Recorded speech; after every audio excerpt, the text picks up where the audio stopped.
بسم اللہ الرحمن الرحیم۔ السلام علیکم ورحمۃ اللہ وبرکاتہ۔ کوئی بھی انسان استغفار پڑھتا ہے، اس کے بدلے میں اللہ رب العزت کیا فرماتے ہیں؟ استغفار پڑھتے وقت اس انسان سے کوئی غلطی سرزد تو نہیں ہوئی؟ آپ صلی اللہ علیہ وآلہ وسلم کا ارشاد گرامی ہے، قسم ہے اس رب العزت کی جس کے قبضے میں میری جان ہے، میں روزانہ 70 بار سے بھی زیادہ استغفار پڑھتا ہوں اور توبہ کا طلبگار رہتا ہوں۔ بہت سے لوگوں کے منہ سے استغفار کی آواز سنتے ہیں۔ استغفار کا مطلب ہے یا رب العزت ہمیں بخش دے۔ بعض لوگوں کی یہ عادت بن چکی ہے اور یہ بہت اچھی بات ہے۔ استغفار کی تسبیح پڑھنے سے آپ کی بخشش ہو جائے گی۔ جب استغفار آپ کے دل سے نکلے گا اس وقت اللہ رب العزت آپ کو بخشش عطا فرمائیں گے۔ سرور کونین صلی اللہ علیہ وآلہ وسلم نے فرمایا، گناہوں پر شرمندہ ہونا توبہ کے زمرے میں آتا ہے۔ جب کوئی انسان سچے دل سے اللہ سے توبہ کرتا ہے، اللہ رب العزت 7ویں آسمان سے نیچے آ کر پہلے آسمان تک اس انسان کو خاص نگاہ سے دیکھتا ہے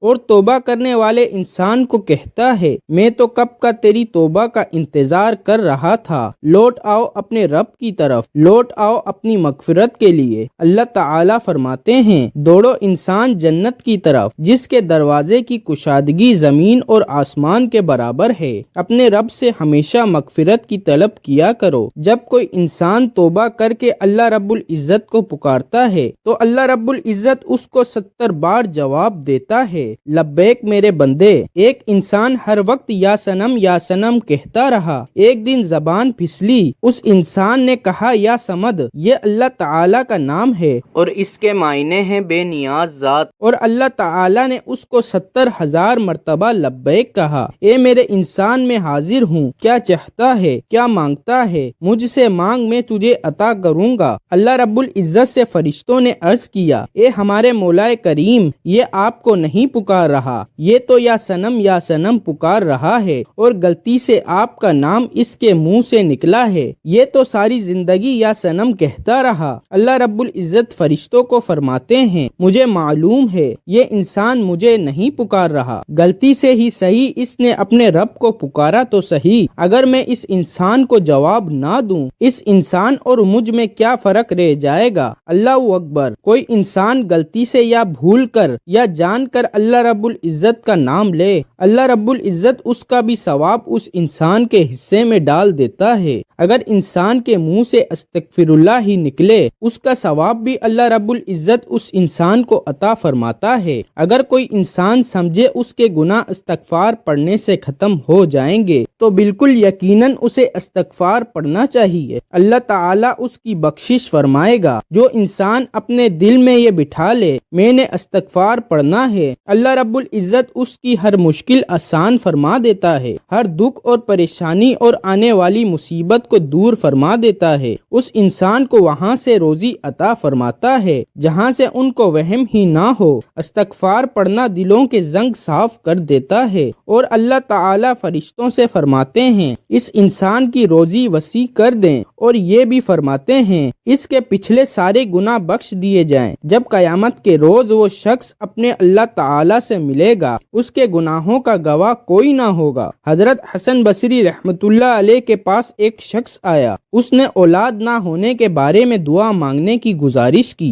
آپ نے فرمایا، استغفار پڑھا کرو، اولاد اللہ تعالیٰ ضرور عطا فرمائے گا۔ دوسرا شخص حاضر ہوا، اس نے آپ سے کہا، میں تنگ دست ہوں، روزی نہ ہونے کے برابر ہے۔ آپ نے فرمایا، استغفار پڑھا کرو، اللہ تعالیٰ غیب سے مدد عطا فرمائے گا۔ تیسرے شخص نے عرض کی، خشک سالی ہے، فضل نہ ہونے کے برابر ہے، دعا فرمائیں، اللہ رب العزت بارش عطا فرمائے۔ اس شخص کو بھی حسن بصری رحمۃ اللہ علیہ نے فرمایا، استغفار پڑھا کرو، تمہاری دعا ضرور پوری ہوگی۔ آپ سے دریافت کیا گیا، مختلف آدمیوں کی مختلف حاجات تھی، آپ نے سب کو جواب ایک ہی دیا، استغفار پڑھو۔ اس کا ماجرا کیا ہے؟ حسن بصری رحمۃ اللہ علیہ نے قرآن مجید کی آیت پڑھی جس کا ترجمہ یوں ہے، استغفار پڑھنے والا باغات اور بارش عطا کرنے کا سبب ہے۔ تم پر اللہ تعالی بارش بھیجے گا اور مال و دولت اور بیٹوں سے تمہاری مدد کرے گا، تمہارے لیے چشمے جاری کر دے گا، نہریں بہا دے گا۔ انسان گناہ کو اللہ رب العزت کی نافرمانی سمجھ کر رد کر دے اور شرمسار ہو کر اپنے اللہ تعالی سے معافی مانگے اور آئندہ کے لیے گناہوں سے توبہ استغفار کرے، اس انسان کو میرا رب العزت اپنا محبوب سمجھتا ہے۔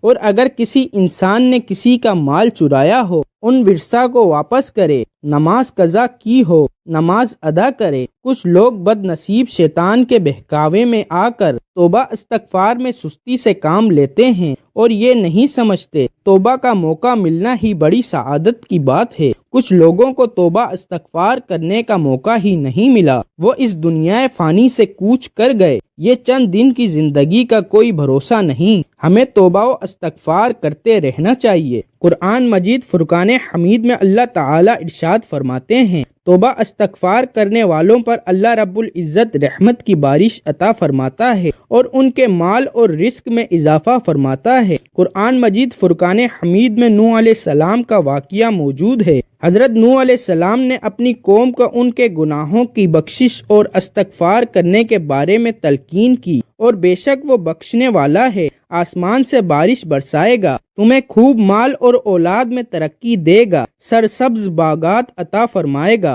پانی کی نہریں نکال دے گا۔ خوشحال زندگی کا ذریعہ استغفر اللہ ہے۔ حدیث مبارکہ صحیح بخاری میں موجود ہے۔ اللہ رب العزت توبہ استغفار کرنے والوں سے اس قدر خوش ہوتا ہے جیسے گمشدہ اونٹ ملنے پر مالک خوش ہوتا ہے، اس سے بھی زیادہ اللہ رب العزت توبہ استغفار کرنے والوں سے خوش ہوتا ہے۔ ہم سب مسلمانوں کو چاہیے دل سے استغفار کریں، نماز روزہ قرآن پاک کی تلاوت سچے دل سے کریں۔ آپ صلی اللہ علیہ وآلہ وسلم نے ارشاد فرمایا، ہمیں اٹھتے بیٹھتے چلتے پھرتے اللہ کا ذکر کرنا چاہیے اور توبہ استغفار کرنا چاہیے، اور جو لوگ اللہ رب العزت کا ذکر کرتے ہیں وہ مر کر بھی زندہ ہیں، اور جو لوگ اللہ تعالی کا ذکر نہیں کرتے وہ زندہ ہو کر بھی مر گئے ہیں بلکہ مردار ہو گئے۔ ہمارا منہ ہر وقت اللہ رب العزت کے ذکر سے آشکار اور میٹھا ہونا چاہیے، کیونکہ شیطان ہر وقت انسان پر حملہ آور ہوتا ہے۔ اگر انسان اللہ تعالی کا ذکر کرتا ہے تو شیطان اس انسان سے ڈر کر بھاگ جاتا ہے۔ ہمیں چاہیے ہر وقت توبہ استغفار کریں اور درود